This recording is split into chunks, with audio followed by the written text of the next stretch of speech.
Représente. C'est la terre-mère. On l'a dans le sang. Mais ouais, mais ça c'est trop cool l'Afrique. T'as vu, direct on parle d'Afrique, j'ai le smile, il y a la joie qui va avec. Bah l'Afrique, c'est le berceau de l'humanité. On vient tous d'Afrique, hein. Oh, mais quel trou à rare. Pouah. Ah oui, l'Afrique. Ah bah je connais surtout le Club Med Sénégal à Cap Skirring, all inclusive. Ah, après, je te dis pas comment je démonte leur buffet. Hein. À chaque fois que j'y vais, je prends 3 kilos. Afrique, ouais, Afrique, bien sûr, l'Afrique. Je viens d'Afrique. Mais attention, hein. Il y a l'Afrique noire. Et puis au-dessus, il y a le Maghreb. Et puis, au-dessus, il y a l'Algérie.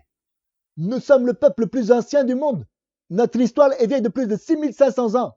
Les anciens Égyptiens appartenaient à une race africaine nègre qui s'était d'abord établie en Éthiopie et puis qui en suivant le long du Nil s'est installée en Égypte. Par la suite, la Grèce a pris à l'Égypte tous ces éléments de civilisation, à commencer par les dieux. Oui. Ah ben non, je ne connais pas. Hein. Ah ben j'ai rien contre. Hein. Mais j'y suis jamais allé.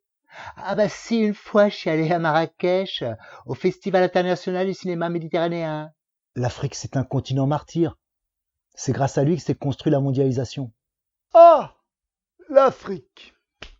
Quel gâchis. Tant de richesse, si peu de développement. Oh, bon, un peu que je connais l'Afrique, oui. J'ai descendu des Mercedes jusqu'au Sénégal avec mon pote Titi. On les revendait là-bas. Ça nous payait le voyage avec le billet d'avion de retour. Oh, ce périple, hein. Le désert. Et les douaniers, les bacs chiches, je te raconte même pas. Mais quelle claque. Quel accueil, quelle chaleur humaine. Une leçon. Bon, je connais pas trop. Enfin, si, le Maroc, je connais ça. C'est un pays de ouf. Les gens, ils sont trop gentils. Leur bouffe est ouf. Le thé aussi. Ils ont des putains de teuteux. C'est indescriptible, cette énergie, ce fluide. Il y a quelque chose de magique en Afrique. Non mais c'est magique l'Afrique, ça fait rêver. Les animaux, les éléphants, les zèbres, les crocodiles. J'ai amené mes enfants à safari au Kenya à Noël dernier. Je les ai éclatés. Voir les lions à 2 mètres de toi, ça n'a pas de prix. Au bled, ils ont pas oublié les valeurs. Ici, ça rend trop égoïste. Là-bas, tu comprends ce que c'est vivre ensemble. On a des valeurs, on partage. Et on est trop divisés. C'est ça le problème. Le gros problème, c'est le manque de démocratie. Tous ces tyrans, ces présidents à vie, c'est désespérant. J'ai personnellement des amis qui ont été persécutés en tant que journalistes. Qu'est-ce que tu veux? Ils ont les minéraux, les gisements, mais ils ont pas la technologie. Faut bien que ça serve tout ça. Un peu de bon sens. On les attend toujours, hein, les gars qui savent innover comme au Wakanda. Des assistés depuis le néolithique. Écoutez, le nègre restera un nègre, et on voit ce qu'il fait en Afrique. Moi, ça me rend fou comment on vole l'Afrique. C'est pas possible de laisser faire ça. L'Afrique, c'est le berceau de l'humanité. Rien que pour ça, si tu respectes pas, t'es un connard. Et puis tu vas voler ta mère. C'est la terre-mère, on vient pour la voler. Putain, c'est pas possible d'être comme ça. Tout le monde doit quelque chose à l'Afrique. Après, le bled, c'est chaud, hein. Je suis allé petit, c'est pas drôle, t'as vu? Si je faisais trop de conneries, mes parents, ils allaient m'envoyer là-bas. C'est fou quand même, cette misère. Et qu'est-ce qu'on peut faire? Si c'est pas malheureux, mais comment font-ils? Comment font-ils pour vivre dans des conditions pareilles? Toute cette crasse, cette misère, je pourrais pas. C'est un continent très riche, richissime, tout pousse là-bas. Tu creuses 10 mètres, t'as de l'eau potable. Ah mais non, à Gala Wagala, on joue du tam-tam, dis donc, on fornique. L'Afrique, c'est incroyable, ça n'a rien à voir avec ici. J'adore, rien que d'y penser, j'ai envie d'être là-bas.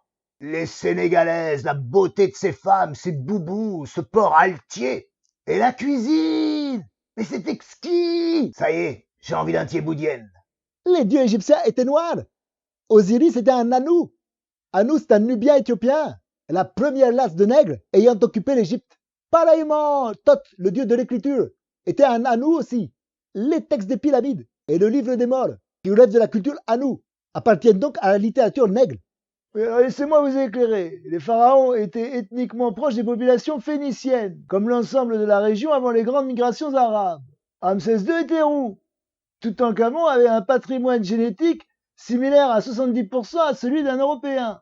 Et Cléopâtre, fille d'une lignée de Macédoniens endogames, ressemblait certainement beaucoup plus à Maria Callas qu'à Michelle Obama. Les Égyptiens étaient noirs, évidemment. Lisez les Grecs. Il n'y a pas encore si longtemps, enfin, pas si longtemps pour un Africain, les icônes byzantines représentaient Pharaon noir.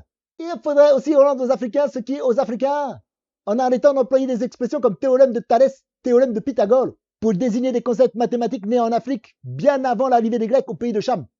Alors, il y a un Cheranta Diop, qui a beaucoup développé ce genre de thèse. Et puis, dans le milieu universitaire américain, il y a un certain Bernal qui a fait beaucoup de bruit. Il y a tout du bolchevique subversif. Personnage pas très catholique, si vous voyez où je veux en venir. Sans nous, vous seriez déjà congolisé à 200%. Qu'on tient le mur. Qu'est-ce que tu crois? Mais déjà, même en Algérie, il y a trop de carlouches. Voilà, ça me fait mal au cœur. Il y a des endroits où on dirait le 9-3. Mais on a tant à apprendre de l'Afrique, bien sûr. Ils ont le temps. Ils prennent le temps. Ils abandonnent pas leur vie dans des mouroirs. Quelle patience. Je ne sais pas comment ils font. Il y a la force là-bas. Il y a l'énergie. Même si c'est pas facile. Il y a un truc fort là-bas. Plus simple. Je lis. Lorsque les navigateurs européens arrivaient dans le golfe de Guinée et atterrirent à Vaïda, les capitaines furent étonnés de trouver des rues bien agencées, bordées sur une longueur de plusieurs milles par 2 rangées d'arbres. Ils traversaient les jours du long de la campagne couverte de beaux champs, habités par des hommes vêtus de costumes éblouissants qu'ils avaient tissés eux-mêmes. Plus au sud, dans le royaume du Congo, une foule grouillante habillée de soie et de velours, bien ordonnée, exposée dans le détail, de puissants dirigeants, de riches industries, civilisés jusqu'à la moelle. Bon, moi, après, en Afrique, j'ai peur des insectes, hein. Et puis, c'est pas très gras, la nourriture.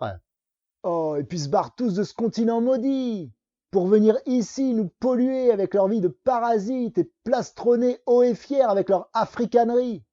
Afrique, continent mère qui nous a donné la vie. Afrique, comment peuvent-ils te dépouiller ainsi?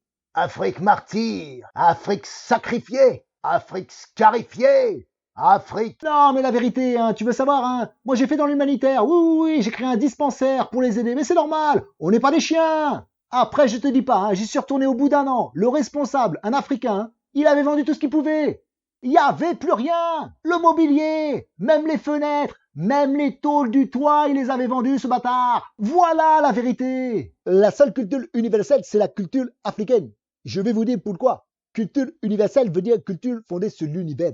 Or, la pensée des Africains est fondée sur l'idée selon laquelle, comme l'univers nous a donné naissance, nous ne pouvons pas avoir une pensée qui le dépasse. Donc, la science de l'observation en Afrique a pour le but de dire taisons ce que l'univers fait si nous voulons être nous-mêmes. Mais si vous ne respectez pas l'univers, l'univers ne vous respectera pas.